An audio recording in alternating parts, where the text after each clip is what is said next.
two. Hello friends, and welcome to another edition of Transformational Astrology. This is a very transformational time right now. As you probably know, we have a big eclipse coming up this weekend, coming up on Friday morning of this weekend. And we want to talk about that eclipse, and we want to talk about Saturn-Pluto, which is vitally involved in this eclipse.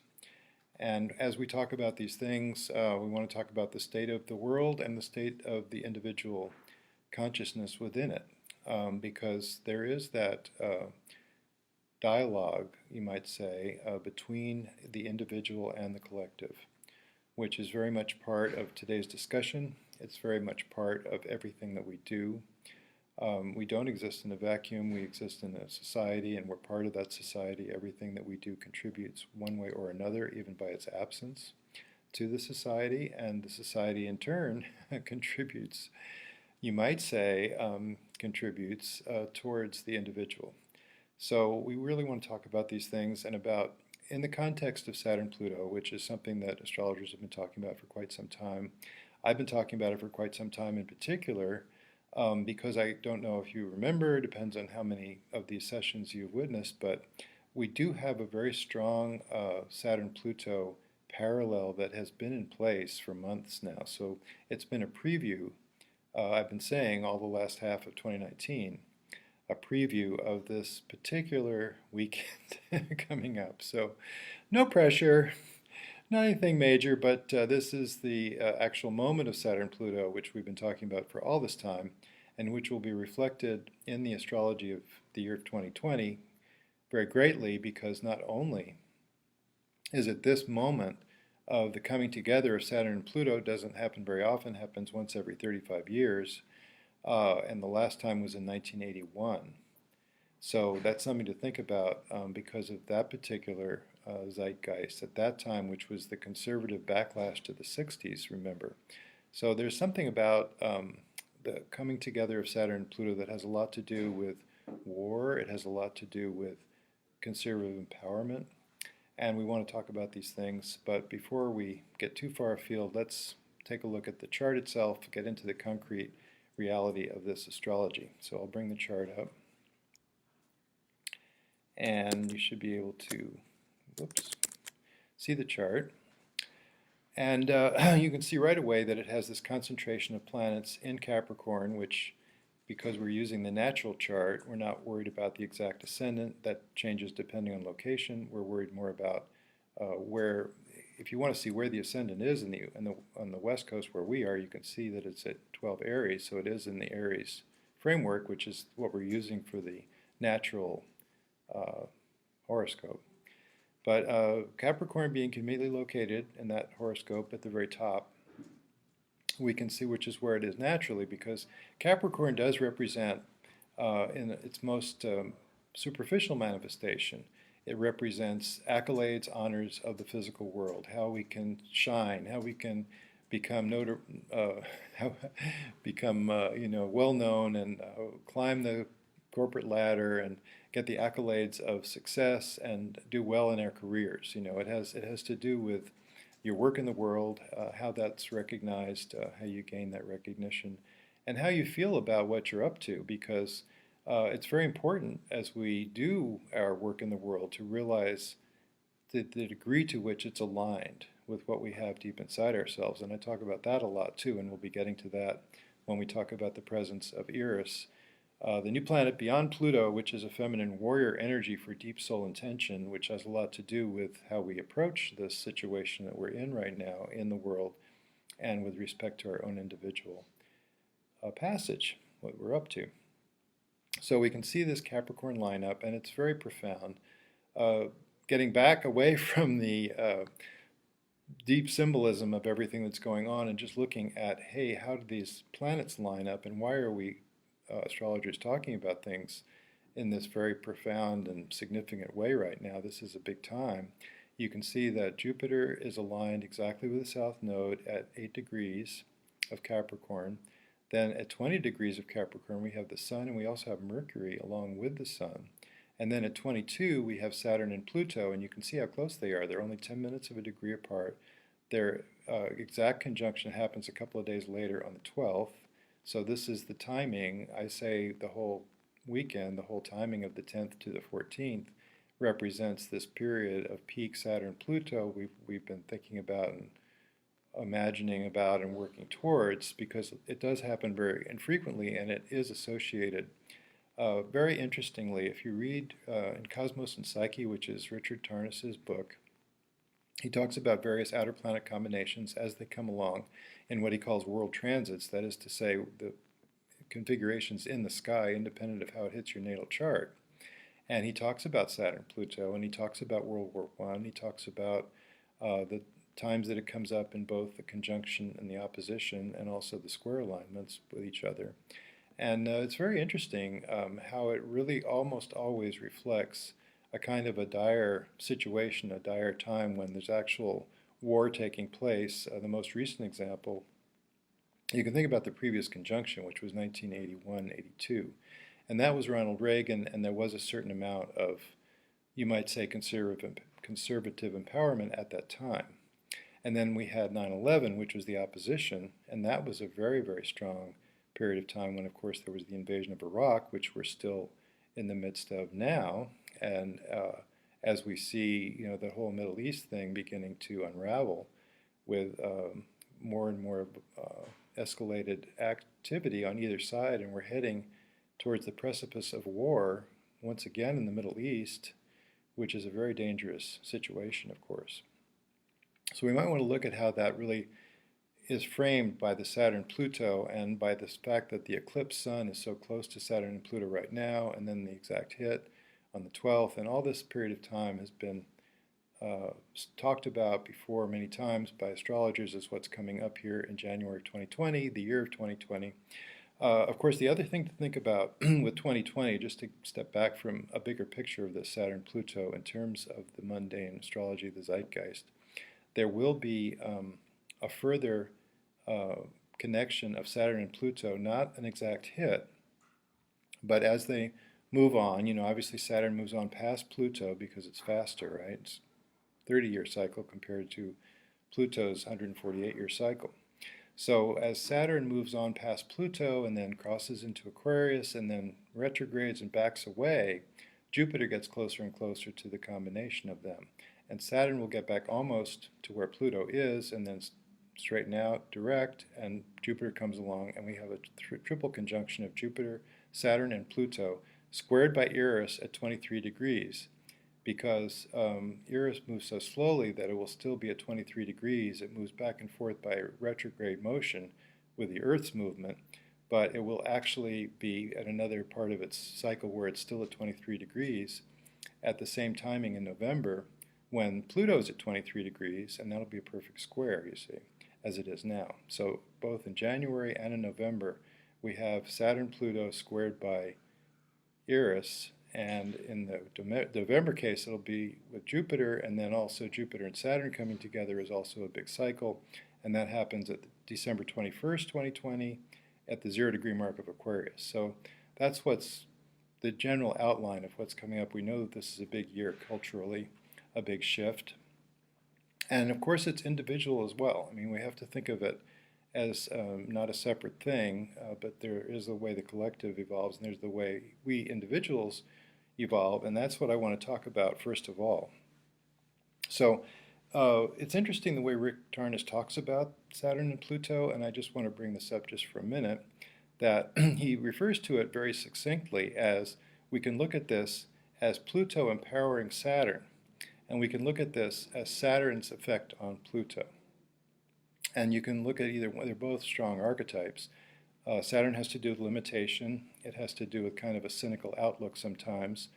Real reality, realpolitik, being able to see the concrete reality of what's going on and to take practical steps to be able to be in the real 3D physical world with what you're up to. So it's not the flight of fancy represented by perhaps Uranus or perhaps Jupiter, but it is rather this kind of stick to the basics and stay down to earth and don't go too far out of line and just try to survive, just try to make it happen in spite of difficulty. Slog on through. It might take you 3 or 4 times to get something done these days because there is so much Saturn in the environment, in the astrological environment. So we can think of it as Saturn on Pluto, namely that we're making concrete manifestation of the transformational nature of Pluto, which is all about death and rebirth. So there are parts of ourselves that we need to let go of, and we have this terrible pressure upon us to recognize what that is that we've been maybe procrastinating or not dealing with, maybe escape through fantasy, through drugs or other fantasy escapes, whatever it might be. And it's time to get real. It's time to put aside the fantasy and look at the reality of the situation and really evaluate what you're up to. So that inevitably involves loss. Death and rebirth implying without getting rid of some parts of yourself, there's no advancement. You can't rebuild a structure that's in a state of collapse. You have to knock it down. And then you have to rebuild on the ashes of that older structure a better structure, one that's more informed by your advanced and developmental viewpoint on things. So that's what we're up to. So then the response can be one of two things. Sometimes people resist. Many times people resist. So if you're resisting, you might want to take a look at that and think to yourself, is this realistic, or am I kind of stuck? Am I resisting from the standpoint of I just don't want to give up some part of myself that really is outgrown its usefulness and needs to be let go so that I can move on, so that I can become the person that I'm supposed to be. I can become myself. I can become my real, authentic self by discarding some parts of myself that are no longer working for me. And it's a tough thing. It's not easy. Why do we do this? Because we're alive and we have to evolve. Bob Dylan said in that one song, "It's all right, Ma, I'm only bleeding." He said, everybody not busy being born is busy dying. And that's a beautiful line because it really is a positive or a negative movement. You're either advancing or you're retreating. There's no such thing as stasis in life. So those are things that we really need to pay some close attention to. So the action of Saturn upon Pluto to ground the transformation that we're in into reality.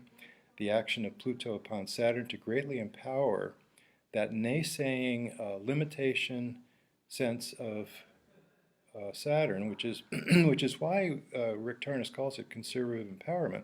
And you do see people that have this kind of realpolitik attitude coming to the fore. It doesn't matter whether it's the expediency counts. It doesn't matter whether how the means are to get there, but just get there and make it happen, survive, and do the dire thing, and that can be in a war situation, which is what we're seeing a little bit the hints of right now in the zeitgeist, which is scary.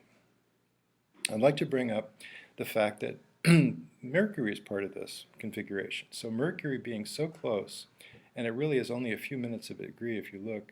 This is 20 degrees, namely the sun degree in this eclipse is 20 degrees of Capricorn exactly, and then Mercury is 20 degrees of Capricorn in 6 minutes. So we're talking about a mere tenth of a degree separating them. So Mercury being and so empowered as part of this eclipse really makes you stop and think, what is going on with that? How can that factor be included in this notion of what we're up to and what we're individually about as we do our transformational activity? And I believe the word to apply is consciousness. So in other words, the more conscious we can become of what goes on with ourselves, because much of what happens is at an unconscious level, and we have to be aware of that, and we have to take that into account. We have to just realize that we're not alone running this train that we're on, that we're the conductor of. We're actually part of a wider array of forces, which are, some of them are unconscious forces, some of them are left over from early childhood, situations that we have knee-jerk reactions to, and we get triggered every time it comes up in our adult lives, and we don't know why, but we get excited or upset or angry. And so taking all that into account and bringing it to greater consciousness, to our conscious understanding, is so important and so much a part of the evolutionary process that we're all involved in. So that's something to think about as well. So I think that's mostly what I wanted to say about Saturn-Pluto at this time. Except that Saturn has such a bad rap.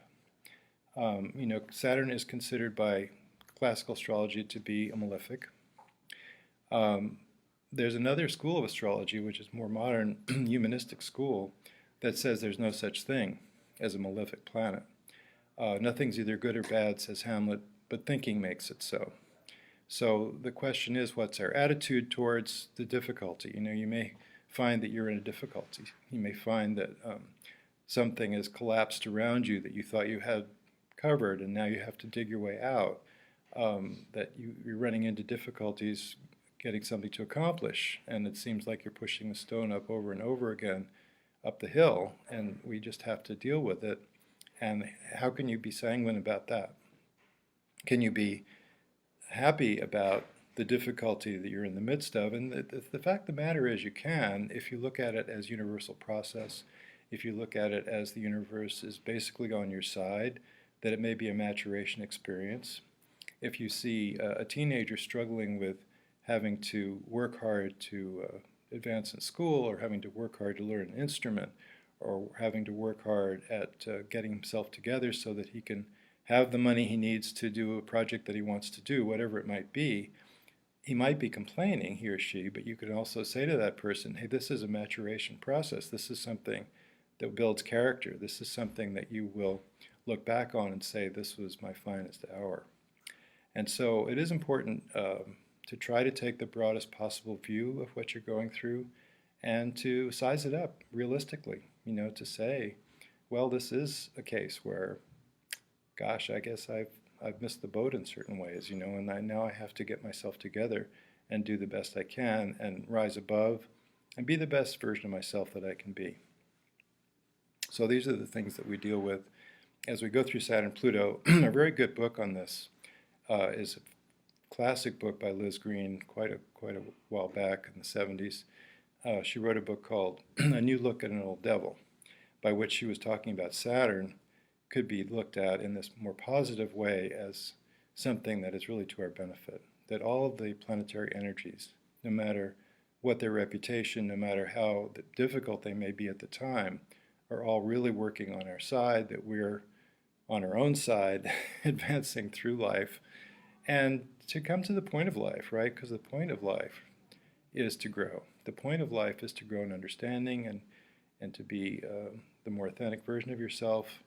What else is the point, right? It's not how much numbers you have in your bank account or how many toys you die with, but rather it is what you've accomplished along the way towards being the best person that you can be, I believe, is what makes you feel like you've done the task when you get to the end of the road, let's say. Now, in this event, also we want to bring up a few more planetary archetypes that are invoked.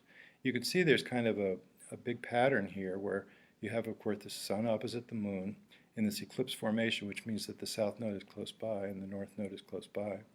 And then also we have these branches over here, and the fact that we have Eris in square with this I've been talking about, and Eris turns out to be a feminine warrior energy. It's very important in these times because we must realize, each one of us, that it is time for us to take action.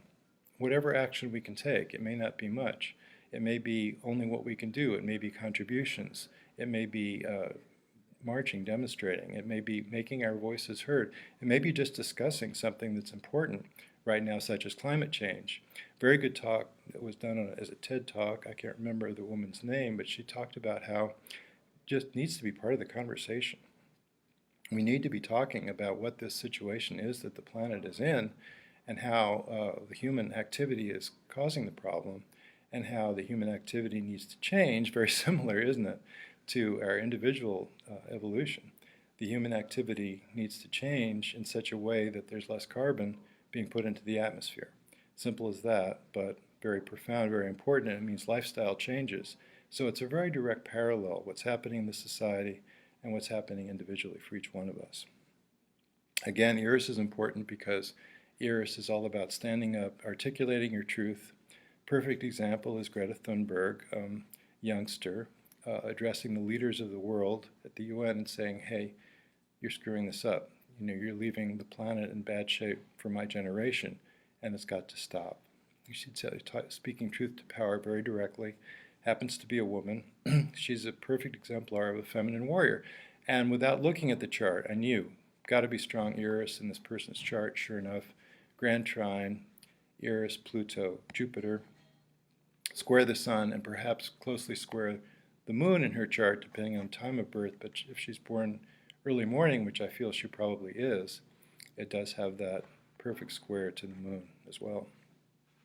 So strong Eris and shows, very much shows. And we can see that in many people, of course. I've done so much research on this, and the book is called The 10th Planet, The Astrological Eris, and it's available at Amazon. If you're interested in more information about this, I present tons of evidence for this point of view that Eris is in fact a feminine warrior that goes against the grain of society as necessary to make a point, to really articulate what's deep inside. So that's very important. Now the other thing we might want to think about is Uranus being in this picture, because at the new moon that started this whole 30-day cycle, Uranus was very much involved. That happened at an earlier degree of Capricorn. It was at 4 degrees, so very close trine to Uranus. Uranus is very much in the picture of this, and Uranus represents the innovation. Uranus represents the way we can think our way out of things, the way we can find a way where there was no way and jump the tracks of an existing habit pattern that wasn't working for us. So Uranus is important in this whole idea of evolution. Uranus and Pluto together in their square alignment now, and their conjunction that took place during the 60s, very much part of the society's evolution, as we've been talking about, as many astrologers have talked about. So, and then the thing to think about with this configuration also is that Eris at 2 degrees of Taurus is so close to 30-degree mark semi-sextile aspect to Chiron, the wounded healer. And that's another very important archetype for these times. It's been shown to be about inner wounding, and it usually comes from early childhood when authority was misplaced, not in our best interest, and now we have a fear of authority or a suspicion of authority, those kind of issues. It could be issues with mom, it could be issues with dad, it could be peer-to-peer, which is usually represented by Venus in the natal chart, Chiron with Venus. Anyway, we have strong Chiron, and that's actually in a quintile with this Sun and Mercury. There's a close quintile. In the time passages software, you can actually move the mouse over these aspects, and you can see where the quintile comes. I won't go into that right now, but it is very close. It's much less than a degree, about half a degree. So Chiron is emphasized in this eclipse by virtue of the connection to the Sun, the eclipsed Sun, and Mercury. And it's also in a semi-sextile to Uranus. So it's a time of greater consciousness surrounding our inner wounding. And this is a very important component of all of the transformation that we're involved in, because this is what gets in our way. If we have these blocks, you know, these places where we just say no without knowing why we're saying no to something, and then it turns out to be it comes from these knee-jerk reactions from trauma that's been poorly digested. In the past, it wasn't dealt with. We were too young to know how to deal with it. And it gets walled away, and we have to be more conscious of it, brings consciousness back into it again, like we're talking with Mercury. So Chiron is another emblem that is really important for this whole transformational time that we're in the midst of. And all these outer planet archetypes have a bearing on how we can move through and move beyond our present state of evolution to a better place.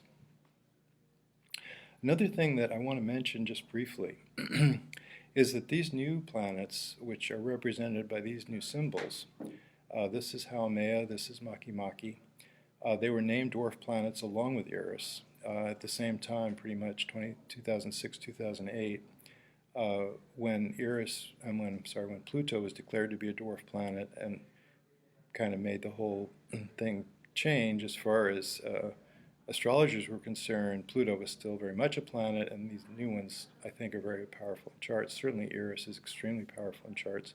And these other two new ones have to do with earth energies. They're both named after indigenous gods and goddesses. Haumea is the creation god of Hawaii, and and Maki Maki is the creation god.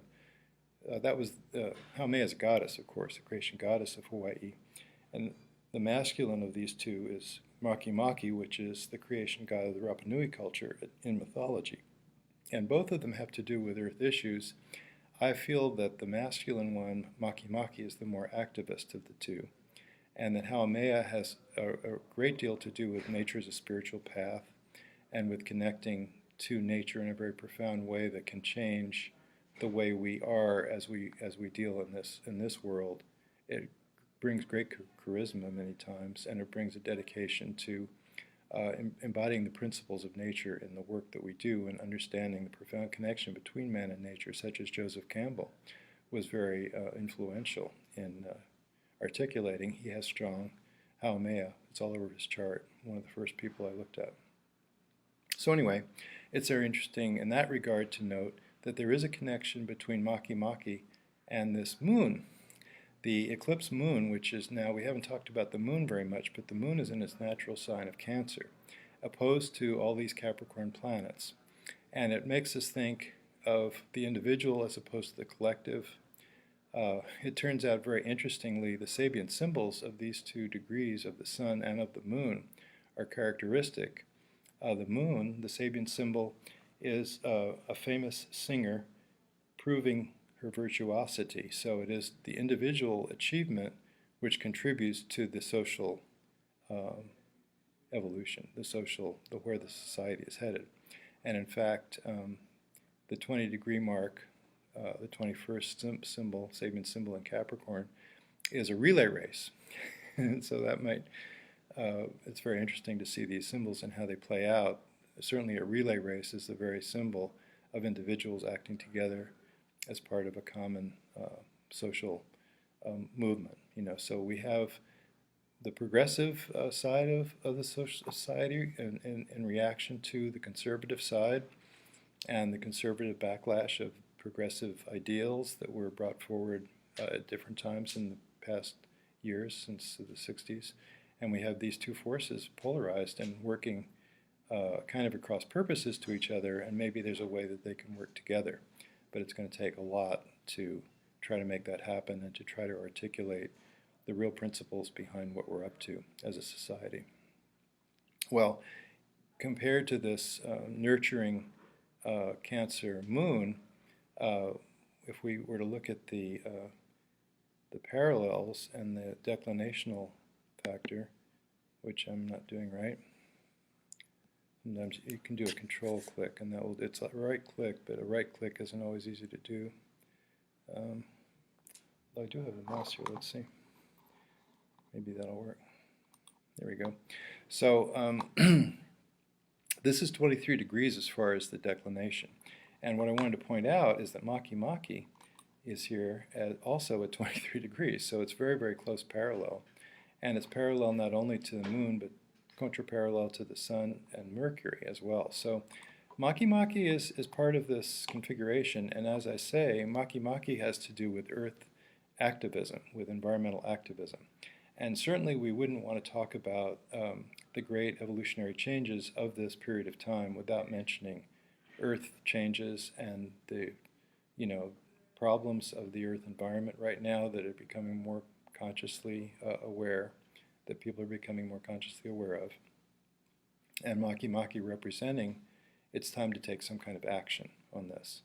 And it is connected as well to Uranus. It's opposite Chiron, and it's making a pretty strong square with Jupiter. So this is definitely a big part of the configuration of this eclipse.